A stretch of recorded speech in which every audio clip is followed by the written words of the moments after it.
आधार माणुसकीच्या संस्थेच्या माध्यमातून अंबेजोगाई तालुक्यातील श्रीपतरायवाडी या ठिकाणी प्रदीपजी ठोंबरे यांच्या वाढदिवसानिमित्त महिला दिनाचं औचित्य साधत विधवा मातांचा सन्मान सोहळा जो आहे तो या ठिकाणी पार पडला आहे। आणि त्यानंतर एक प्रातिनिधिक स्वरूपाच्या 2-4 महिला माझ्यासोबत आहेत। नेमकं काय प्रतिक्रिया, खरं तर खूप सुंदर असा कार्यक्रम या ठिकाणी पार पडला आहे। सगळ्या महिलांचा प्रतिसाद देखील पाहायला मिळाला। मात्र एवढा आनंदाच्या वातावरणामध्ये हा कार्यक्रम पार पडेल ही अपेक्षा होती। हो सर, आमच्या गावातील महिलांना असा एवढ्या दिवसांनी एक तर कार्यक्रम झाला आणि एवढे कामं सुगीचे दिवस चालू असताना सुद्धा महिलांनी आनंदाने उत्साहाने सहभागी झाल्या आणि त्यांनी त्यांचं म्हणजे सगळा दिवसभराचा कामाचा त्यांचा शिन निघून गेला आणि एवढं छान प्रतिसाद दिला की मला पण म्हणजे सगळ्यांनाच छान वाटलं। आतापर्यंत असा म्हणजे महिला दिनानिमित्त असा एखादा गावामध्ये अगोदर कधी कार्यक्रम झाला का? हे पहिलीच वेळ आहे असा एवढा मोठा होता? याच्या अगोदर ॲडव्होकेट संतोष पवार दादांनीच कार्यक्रम आमच्या गावामध्ये घेतला होता। हा आनंद म्हणजे खूप शब्दामध्ये सांगण्यासारखा नाही। आम्हाला असं वाटलं की आम्ही आज बाया नाहीतच, शाळेमध्ये कॉलेजमधल्या मुली असल्यानेच वाटलं आम्हाला। आज खूपच छान रेस होती। 3 स्पर्धा ठेवल्या होत्या, संगीत खुर्ची, लिंबू चमच्या आणि तळ्यात आणि मळ्यामध्ये ह्या स्पर्धा 3 ठेवलेल्या होत्या। तर असं इतका आनंद भेटला ना त्या स्पर्धेमध्ये, तर असं वाटलंच नाही की बाई आहे लाजून बसावं, असं काहीच नाही, मोकळं वातावरण, खरंच छान वाटलं।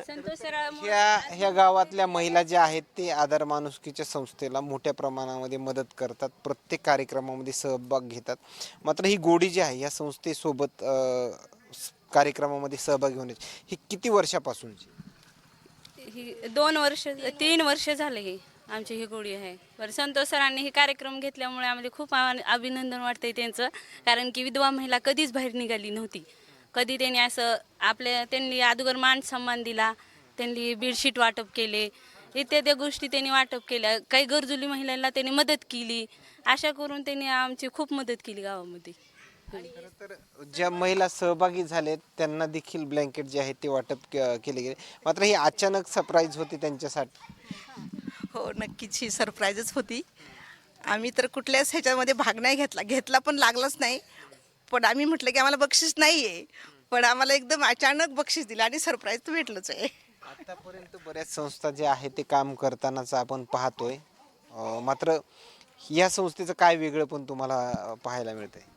आता पाहिलं तर मला काय एवढं काही माहीत नाही, पण भाषणातून तर कळलं त्यांच्या की म्हणजे असं गरजू लोकांना, म्हणजे काही लोकांना जातीभेद नाही ह्याच्यामध्ये, राजकारण हे जातीभेद नाही, सगळ्यांना समान, प्रत्येकाला अशी मदत करतात ते गरजूंना। तुमच्या गावामध्ये किती महिलांना वगैरे मदत झाली? खूप 36 महिलांना मदत झाली गावातून। एक जणीचा तर पहिलाच कार्यक्रम सरांनी विधवांचा सन्मान हा घेतला होता, त्यावेळेस SP मॅडम कविता नेरकर मॅडम आल्या होत्या, त्यांनी पण खूप कौतुक केलं होतं। आमच्या गावामध्ये खूप मोठ्या संख्येनं महिला उपस्थित होत्या। धन्यवाद। या ठिकाणी कार्यक्रम पूर्णतः पार पडलाय आणि त्यानंतर आलेल्या प्रतिक्रिया, मात्र आणखीन काही नवीन अपडेट्स मिळतील का हेही पाहणं तेवढंच महत्त्वाचं ठरणार आहे। मात्र काय, खरं तर तुम्ही ज्यावेळेस भाषण करत होतात खूप म्हणजे सुंदर, ह्या संस्थेला किती दिवसापासून जुळला गेलेत, म्हणजे पूर्णतः माहिती तुम्ही सांगितली? या संस्थेची 3 वर्षापासून आमचे म्हणजे जवळचं नातं आहे। सगळ्यात महत्त्वाचं की संतोष पवार सरांनी जी समाजापासून वंचित घटक आहे, जी आपल्या समाजाला गरज आहे, की आमच्यासोबत ज्या विधवा महिला आहेत त्यांना इतर महिलांसोबतचं स्थान कधीही नसतं, पण जेव्हा सरांनी हळदी कुंकाचा कार्यक्रम न घेता तिळगुळाचा कार्यक्रम घेतला, असा आमच्या गावामध्ये पहिल्यांदाच कार्यक्रम झाला होता। आणि महिलांना मुलीच्या शिक्षणासाठी 2-3 मुली आमचे MBBSला आहेत, मुलं आहेत, त्यांच्या शिक्षणासाठी संतोष सर नेहमी मदत करतात आणि विधवान महिलांसाठी पण ते मदत करतात। तर पाहिलं गेलं आता संस्थेच्या कार्यक्रमाला देखील महिला कमी प्रमाणामध्ये सहभाग नोंदवतात, कुटुंबाचा देखील जसा पाहिजे तसा प्रतिसाद मिळत नाही। तुम्ही त्या कार्यक्रमामध्ये जाऊन इन्व्हॉल्व व्हा, मात्र त्यांच्यासाठी तुमचं काय सांगणं असतं? की म्हणजे आम्ही मगाशी पण म्हटलं की जोपर्यंत महिला घराच्या बाहेर पडत नाही किंवा चूल आणि मूल ह्याच्या पलीकडे जात नाही, आणि शिक्षण घेत नाही तोपर्यंत हे बदल होणार नाही. की महिलांनी महिला दिनासाठी महिला दिनानिमित्त मी एवढं सांगेल की महिलांना सपोर्ट केला पाहिजे, महिलांना घराच्या बाहेर आणलं पाहिजे, तरच महिला दिन योग्य पद्धतीने साजरा होईल. फक्त एकटी मी पुढे येऊन चालणार नाही, तर माझ्यासोबत 10 तरी महिला आल्या पाहिजेत, तर आपण सर्वांगीण हा विकास करू शकतो. आणि आपण म्हणतो की महिलांची दुश्मन नाही, तर महिलांची एक सखी आहे, मैत्रीण आहे, आई आहे, ताई आहे, बहीण आहे. ह्या सगळ्यांना घेऊन आपल्याला सगळा गाव, तालुका, जिल्हा आणि देश बदलायचा आहे. तर महिलांना सहकार्य केलं पाहिजे. ज्या महिला येत नाहीत तर आम्ही नक्की पुढच्या वर्षी प्रयत्न करू की ह्या महिलांना घराच्या बाहेर कसं काढता येईल. तरी बऱ्यापैकी महिलांनी सहभाग घेतला. आणि सगळ्यात महत्त्वाची गोष्ट की आमच्या गावातील ज्या महिला आहेत सुरुवातीपासून ॲक्टिव्ह आहेत आणि त्यांना सामाजिक कार्यामध्ये आवड आहे, तर अशा सगळ्या महिलांना आम्ही या कार्यक्रमामध्ये इन्व्हॉल्व करून घेण्याचा प्रयत्न करू. धन्यवाद. खरं पाहिलं गेलं तर हे येत असलेल्या प्रतिक्रिया मात्र काय सांगून जातात हे नक्कीच समजलं असेल. मात्र प्रदीपजी ठोंबरे यांच्या वाढदिवसाचं औचित्य साधून हा महिला दिन जो आहे तो अंबेजोगाई तालुक्यातील श्रीपतरायवाडी या ठिकाणी पार पडलाय. आणि आलेल्या प्रतिक्रिया मात्र काय सांगून जातात हे नक्कीच समजलं असेल. मात्र हा कार्यक्रमाचा उत्साह एक ऊर्जा देणार आहे. माझ्यासोबत संतोष पवार सर देखील आहेत. पवार सर, एक मिनिट. खरं तर हा कार्यक्रम खूप आनंदाच्या वातावरणामध्ये पार पडलाय. विधवा महिलांचा देखील यामध्ये समावेश होता. मात्र ही संकल्पना कशी सुचली तुम्हाला?